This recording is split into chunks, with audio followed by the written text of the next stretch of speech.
Gwa kahinda ga ciumia igĩrĩ timu ĩno ya ateng'eri 24 ĩkoretwo gũkũ Kigali Embu ĩkĩharĩrĩria nĩ ũndũ wa mahenya ma gwetha njorua ya Africa thĩinĩ wa cross country. Ikundi inya cia ateng'eri atandatũ gĩkundi nĩcio igakorwo igĩteng'erera Kenya kũrĩa Yaounde Cameroon mweri 12, na mũnene wa kĩama kĩa mahenya gũkũ bũrũri-inĩ General Jackson Tuwei ena mwĩhoko atĩ ateng'eri a Kenya nĩ mageka wega kũrĩa Cameroon onakorwo njorua nĩcieheretie.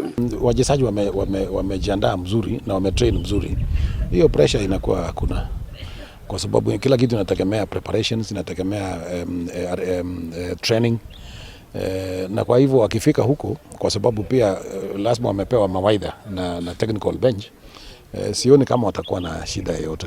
Oigĩte atĩ kwaga kwa ateng'eri arĩa marĩ igweta timu-inĩ ĩno gũtingĩgũithia mwĩhoko wa timu ĩno ya Kenya kũhota rĩngĩ thahabu ciothe mwaka wa kana kĩrũmanĩrĩrio. Wale ambao walikuwa kwa ile timu nyingine iliyopita ya mwaka jana ni wawili tu hao ambao wako hapa. So hii timu iko na vijana wengi, na hii ni kuonyesha kwamba, inathibitisha kwamba Kenya tuko na wachezaji wengi. Cukuru ũyũ wa Kigali Teachers College nĩguo ũkoretwo wĩ mũciĩ wa njorua cia Kenya gwa kahinda ga ciumia igĩrĩ iria cierekeire gũkoima gũkũ bũrũri-inĩ wa gatatũ irorete Yaounde Cameroon gwetha thahabu iria mahotete mĩaka 3 kĩrũmanĩrĩrio. Handũ-inĩ ha Inooro TV kuma kaunti-inĩ ya Embu, njĩtagwo Philip Muchiri.